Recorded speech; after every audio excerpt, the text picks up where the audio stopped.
Dewa medis terkuat. Bab 631. Melihat kejadian ini, semua orang yang hadir benar-benar terkejut. Dua orang ini benar-benar berani membuat masalah bagi istana Dewa Tengyu. Membunuh banyak orang berturut-turut. Mereka sudah mati. Kedua orang ini sudah mati. Hampir semua orang berpikir begitu. Ketika mereka berdua menaiki tangga, pada saat berikutnya, sebuah formasi hijau tua muncul, mengisolasi kedua orang itu di tempat. Di dalam pintu, beberapa pelayan menatap kedua orang itu. Mata mereka penuh dengan niat membunuh yang ganas. Begitu formasi itu keluar, aku tidak mengerti bagaimana kalian berdua bisa masuk. Ketika Tuhan datang, itu akan menjadi waktu bagi kalian berdua untuk mati. Tentu saja, Kisah sama sekali tidak takut.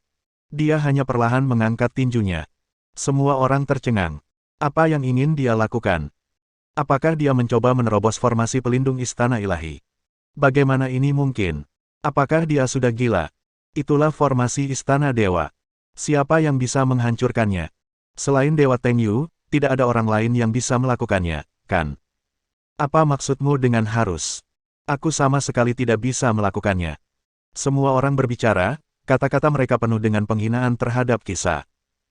Namun, pada saat ini, Kisah tiba-tiba menyerang dan meninju langsung ke formasi. Ledakan. Setelah ledakan keras, seluruh formasi pelindung tidak dapat menahan diri untuk tidak bergetar hebat.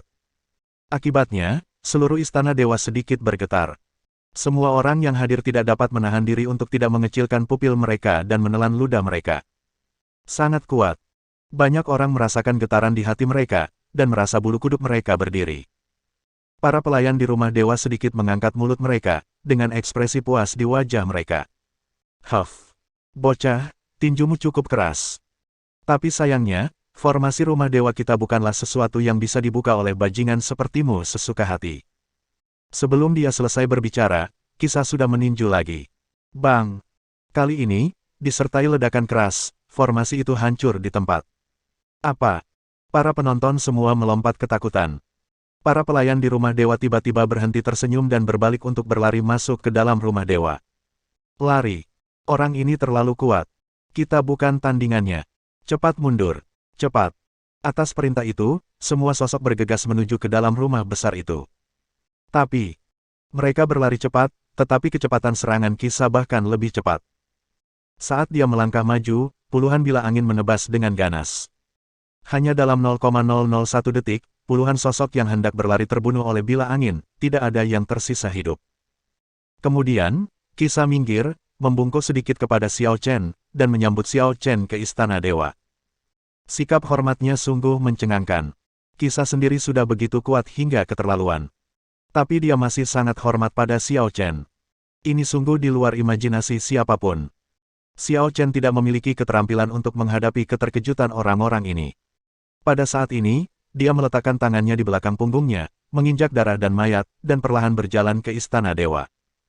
Kedalaman istana dewa belum memperhatikan pemandangan ini.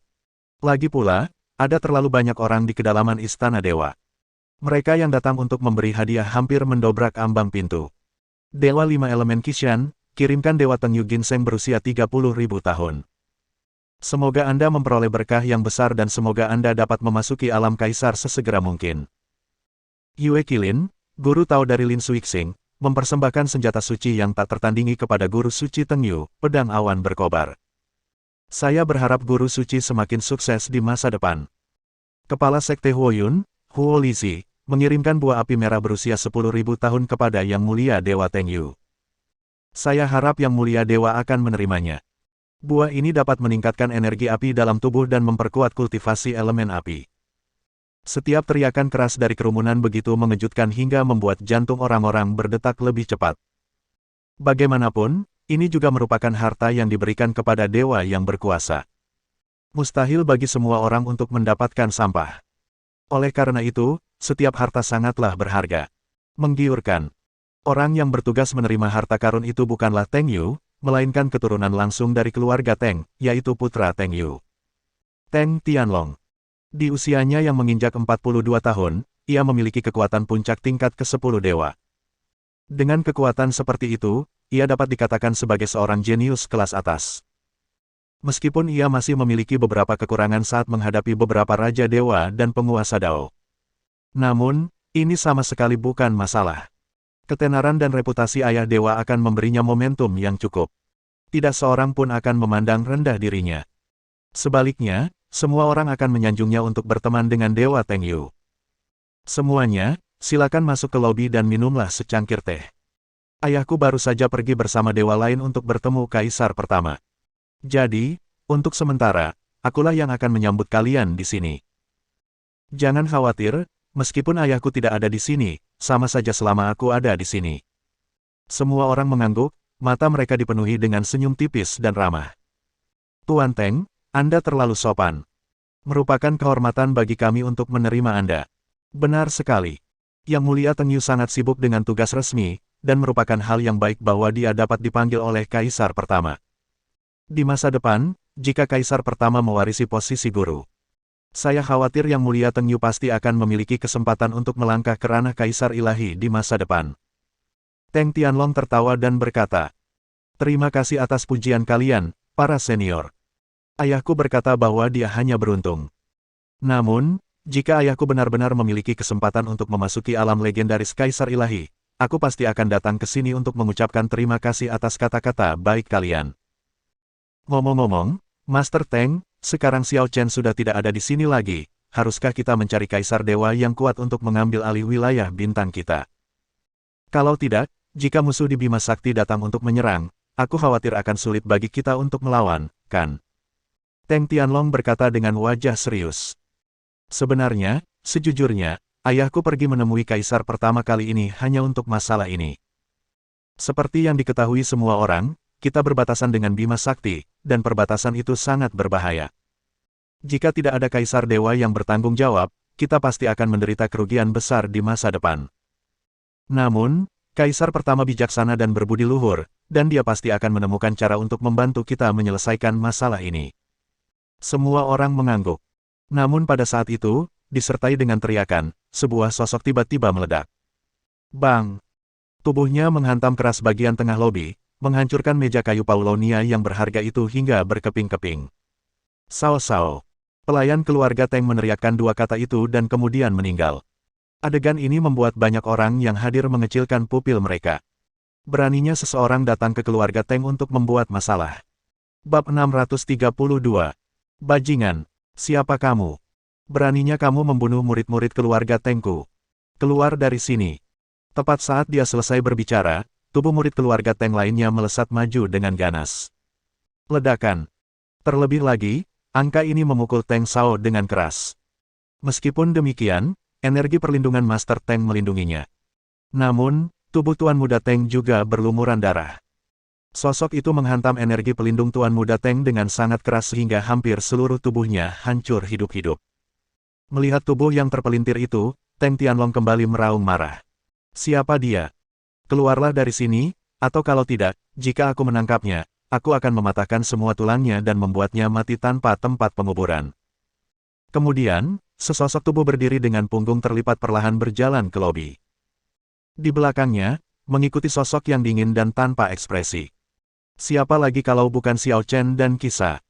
Melihat wajah keduanya, semua orang yang hadir tidak dapat menahan diri untuk tidak mengerutkan kening. Tidak seorang pun di sini hari ini, bahkan termasuk Teng Yu Shenzun yang tidak ada di sini, pernah melihat Xiao Chen. Pertama-tama, Xiao Chen sudah lama tidak terkenal.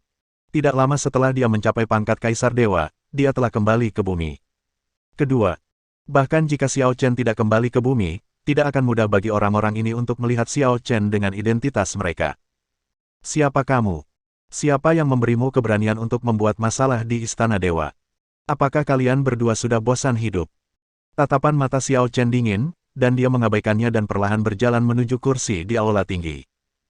Melihat pemandangan ini, Teng Tianlong menyipitkan matanya dan mengeluarkan dua tatapan dingin dan dingin. Beraninya kau. Berhenti di sana. Begitu dia selesai berbicara, dia menghentakkan kakinya dan berteleportasi ke belakang Xiao Chen, siap untuk mencengkeram leher Xiao Chen.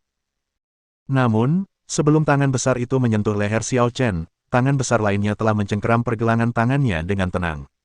Apa? Pupil mata Teng Tianlong mengecil dan dia terkejut. Kekuatan lawannya sungguh luar biasa. Tangan besar itu mencengkeramnya seperti cakar besi, membuatnya sama sekali tidak bisa bergerak. Lepaskan. Teng Tianlong menggertakkan giginya dan berteriak dengan suara rendah. Namun, Qisa mengabaikannya. Percaya atau tidak, aku akan segera membunuhmu. Qisa masih mengabaikannya. Bajingan. Kau cari mati. Teng Tianlong langsung melepaskan kekuatan tempur tingkat dewa. Dalam sekejap, seluruh aula dipenuhi angin kencang. Tamu yang tak terhitung jumlahnya mengerutkan kening dan menyebarkan ki pelindung mereka. Namun, mereka menatap Qisa dan Xiao Chen dengan bingung, diam-diam mencoba mencari tahu asal-usul mereka. Adapun Teng Tianlong, bahkan jika dia mengeluarkan energinya dari tingkat ke-10 Dewa Ilahi, dia tetap tidak bisa mengguncang Qisa sama sekali, dan lengannya masih digenggam erat oleh Qisa. Sialan! Siapa kau? Apa kau tidak takut ayahku akan menyusahkanmu? Teng Tianlong tidak dapat menahan diri untuk menggertakkan giginya dan berbisik. Qisa mendengus pelan. Kamu terlalu bertele-tele. Meskipun itu hanya dengungan ringan, itu terdengar seperti guntur di telinga Teng Tianlong. Pada saat ini, pikiran Teng Tianlong terguncang hebat. Uff! Di tempat, Teng Tianlong memuntahkan seteguk darah. Semua orang yang hadir tidak dapat menahan diri untuk tidak mengecilkan pupil mereka. Orang ini benar-benar terlalu kuat. Hanya dengan mendengus pelan saja sudah cukup untuk membuat dewa-dewa tingkat 10 menyemburkan darah di tempat dan tampak lesu. Kekuatan semacam ini setidaknya harus berada pada level Raja Dewa tingkat tinggi. Jantung Teng Tianlong berdebar kencang, dan dia segera berteriak kepada semua orang. Senior, tolong bantu aku secepatnya. Pria ini terlalu kuat. Jika kalian bisa mengalahkannya, aku jamin ayahku tidak akan memperlakukan kalian dengan tidak adil setelah dia kembali. Begitu kata-kata ini keluar, pikiran semua orang tiba-tiba menjadi aktif. Tanpa menunggu orang lain berbicara, salah satu orang kuat di alam Kaisar Ilahi tiba-tiba berdiri dan berkata dengan suara dingin. Tidak peduli siapapun kamu, ini adalah wilayah kekuasaan Lord Tengyu.